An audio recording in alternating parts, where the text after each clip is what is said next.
Hello and welcome to another episode of Frugal Friday. I'm Susan Kramer. I'm an independent Stampin' Up! Demonstrator in the state of Minnesota, where the wind chill has been below zero all day. So it is a good day to stay inside and craft, and luckily I am able to do that. So these are all the places you can find me.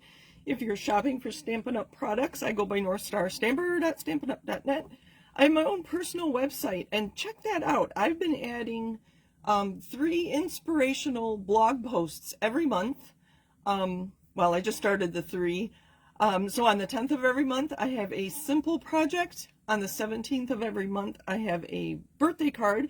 And on the 25th of every month, I share a Christmas card, which is quite challenging come March and April when we don't have a lot of Christmas products available. So check that out. And then if you need to contact me, Susan at northstarstamper.com.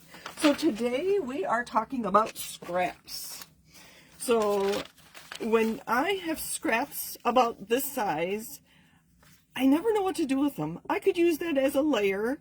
Obviously, there isn't big enough visuals there to fussy cut. Actually, none of these have full, oh, there, that one you could fussy cut. But anyway, so when I have these, I like to cut them into strips. And here I have a bunch of strips. Now, it's mostly designer series paper, mostly Christmas designs, but I did just cut, and this was one piece of cardstock that I had in my stash. Again, it's not a card base. It's not big enough to be a card layer. I could have punched or die cut out of it, but I just took this piece of cardstock, cut it into strips, and then I ran it through an embossing folder, and I happen to use a floral one. You could use any embossing folder, and it's just to give our strips some texture, just to add some interest. And hopefully you can see that one. This is actually our two-toned cardstock in Garden Green, and when you run it through an embossing folder, the top wears off and you get that white core shining through, showing through. So that's going to add some more interest to our project here. So I have scraps cut into strips. And then the next thing you're going to need are adhesive sheets. If you've been following me for any length of time, I love our adhesive sheets. I get really messy with my adhesive, so this makes it easy. So they have it sectioned off with the liner in the back, so that's sticky. And I actually have a piece of two-tone cardstock, and I like using this because it's thinner than our regular cardstock. So I'm going to lay this here, and here's another little tip. When I cut my adhesive sheets, I use an old trimmer.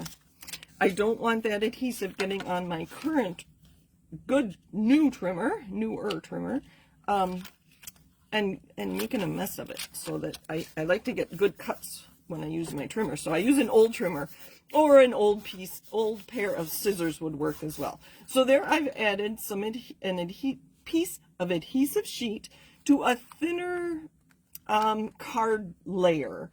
You could just use paper from your printer on your computer, something thin, because we're going to be adding these strips to this adhesive right here. Let's see if I can get this started. If you follow me, you know I have trouble getting this adhesive started.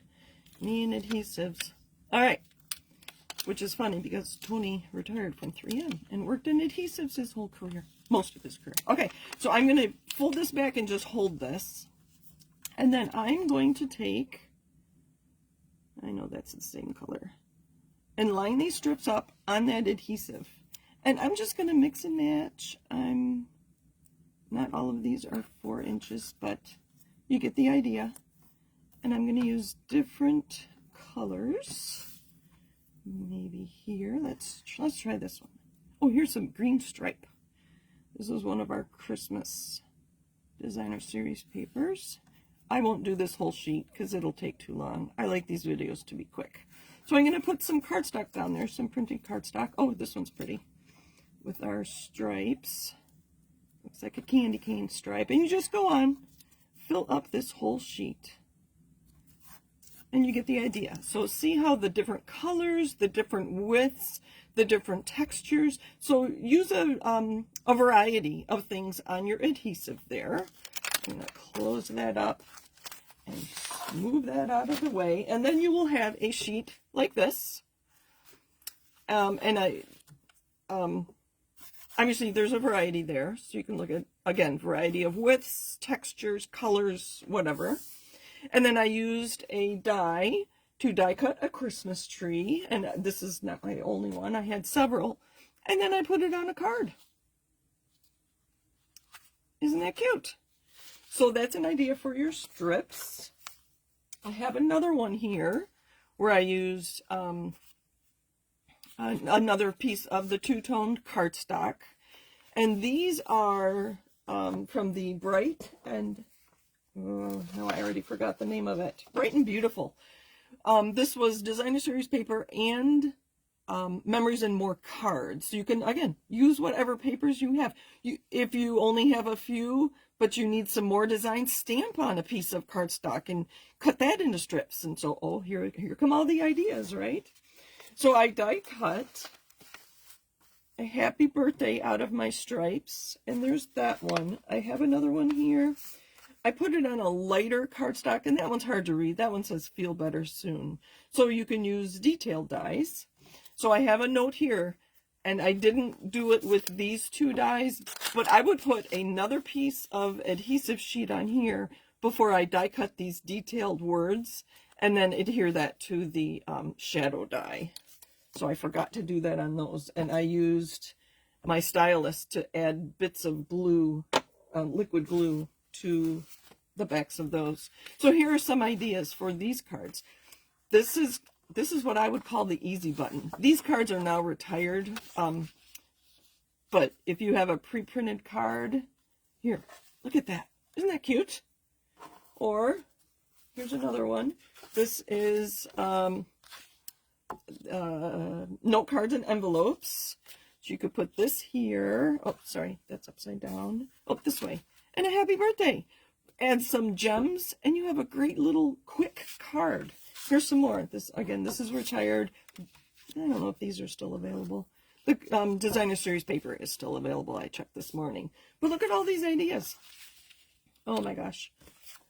I'm going to need to die cut some more happy birthdays. I don't think I like that one. I like this one. But that's a great idea for you to use all your strips of scraps of pattern paper, or any scraps you have. I imagine my Frugal Fridays will include a lot of ideas for your scraps, because I know I have a lot of scraps, and I want to help you use your products up.